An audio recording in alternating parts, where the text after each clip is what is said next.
All right, fastest 15 minutes on the internet, fastest 15 minutes in social media.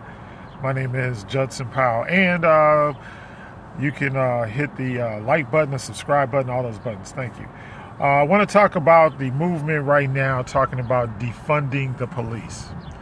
And I know that this must be the topic that I'm supposed to talk about today, because when I was on the way back from what I was doing this morning, there was a big sign across the freeway that said, defund the police.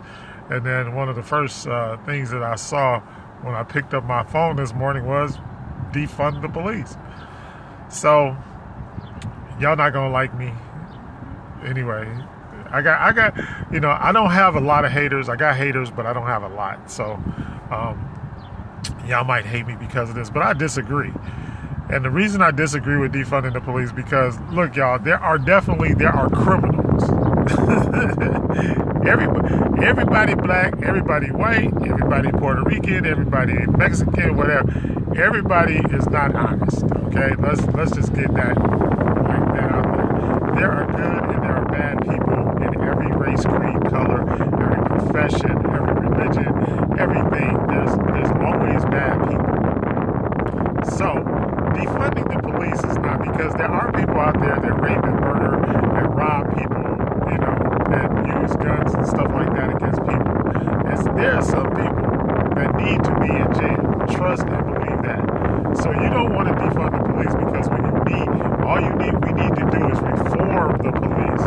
All right, there's a difference. Defunding the police means that they won't have no money and that we won't have a police force. And then when something goes wrong, we need the police, because sometimes you need the police. And once again, I know everybody is on this whole thing about,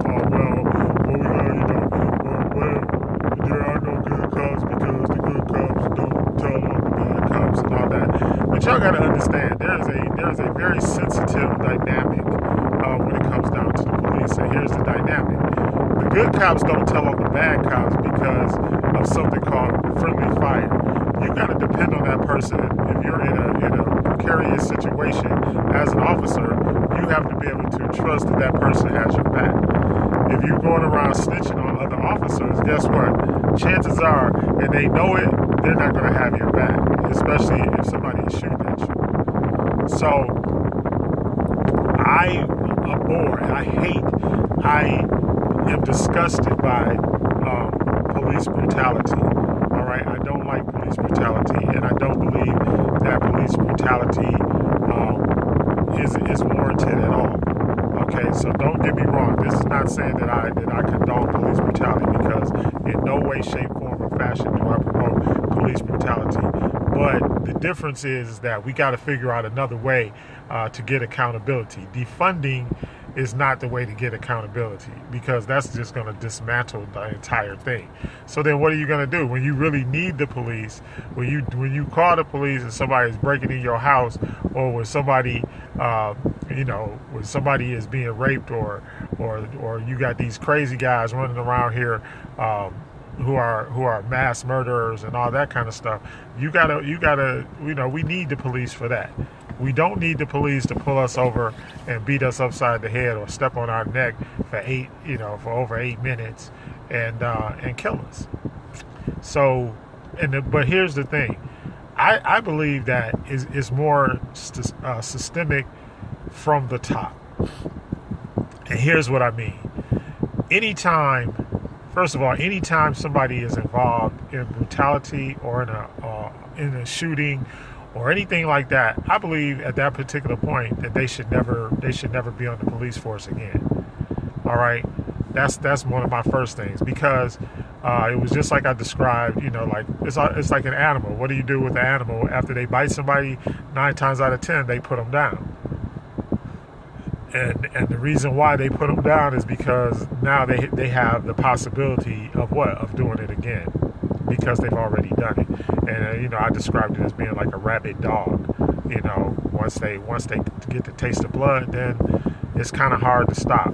And most of the people that have been involved in these police brutality things, if you notice, they have a ongoing thing of they've been in a lot of police involved shootings.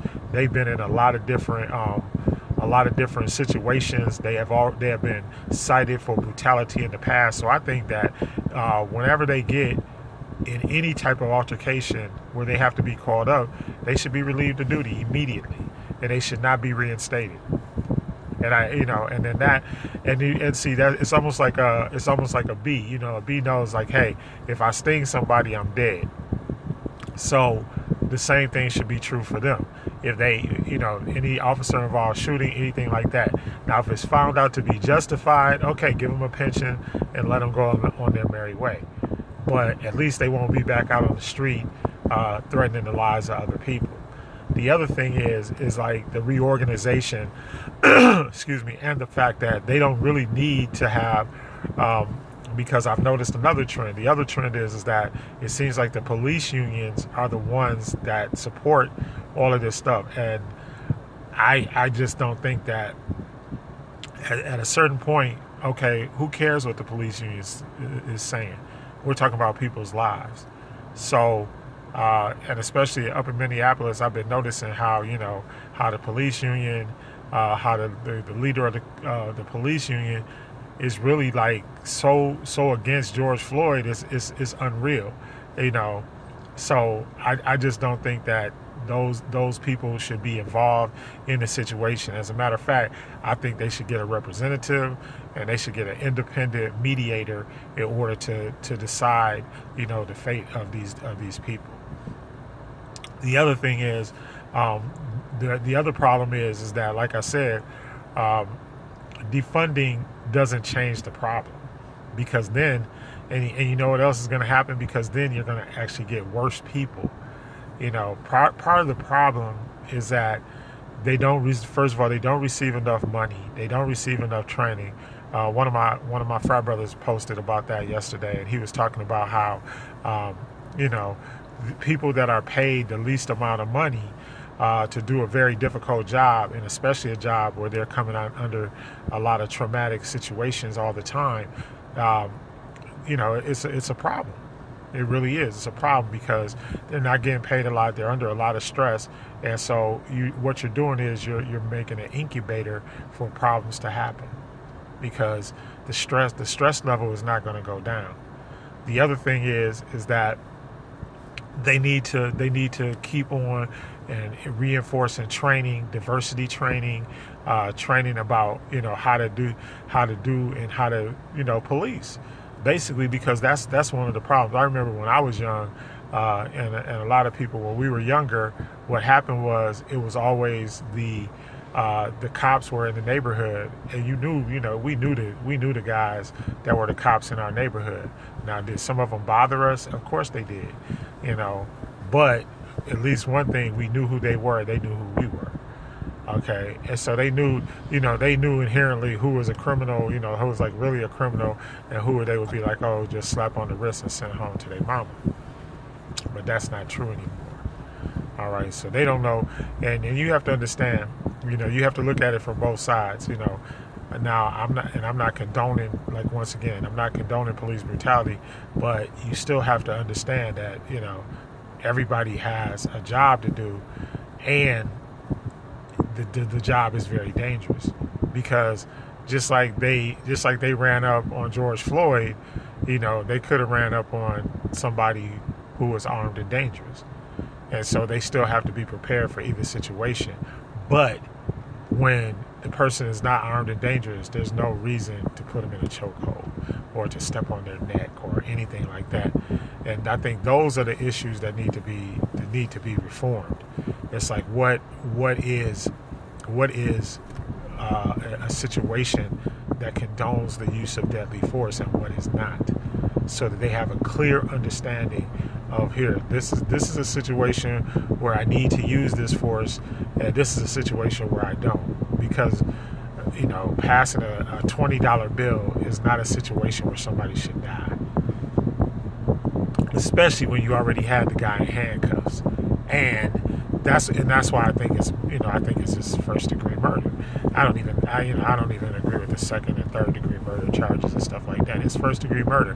And also the other thing, once again, in George Floyd's case, they're not investigating the fact of and that they were friends, that they knew each other. Maybe they weren't friends, but they were acquaintances. And I believe that there was some other motivation involved. I don't think it was just a police incident. I think it was something deeper. And once again, I think, my gut of guts is telling me there was some woman involved or some situation that happened at the nightclub. I mean, they were bouncers at a nightclub.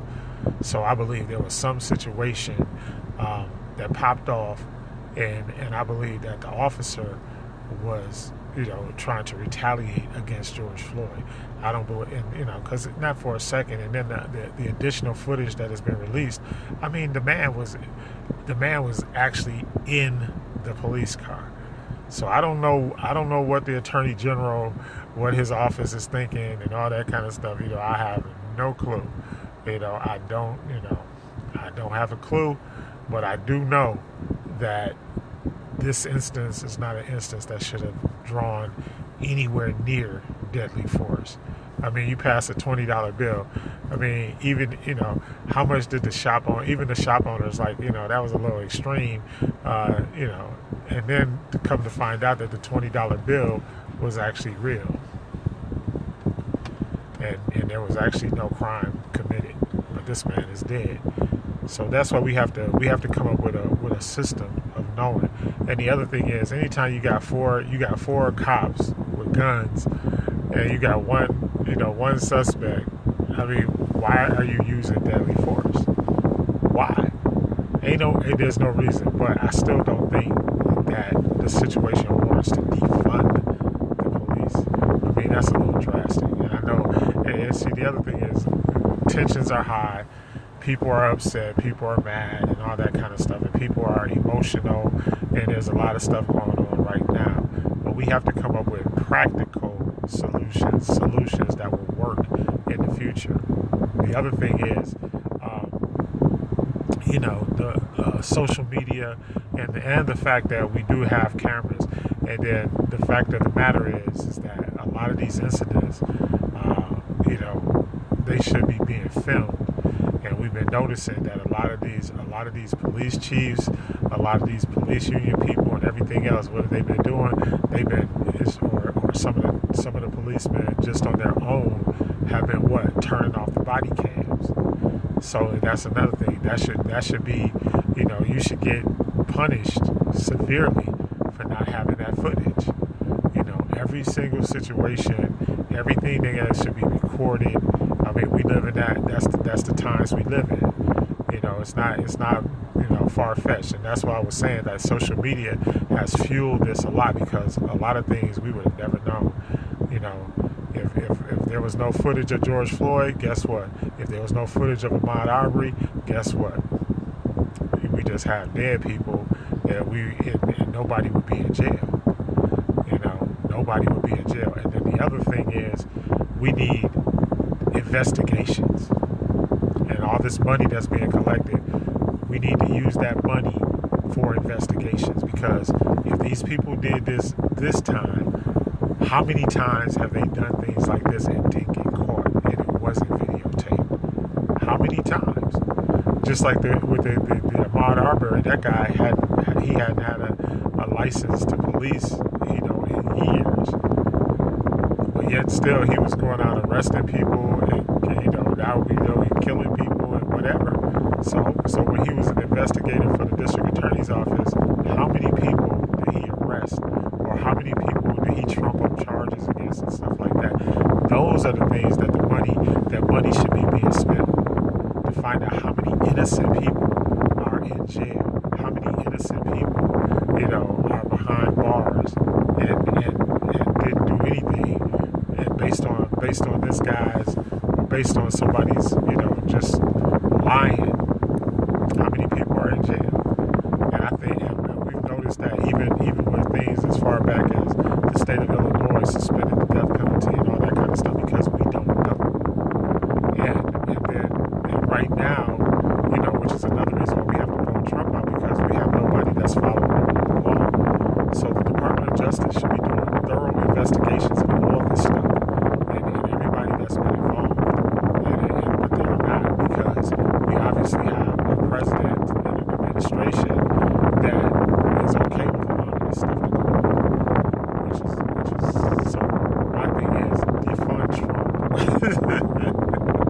Anyway, fastest 15 minutes is up.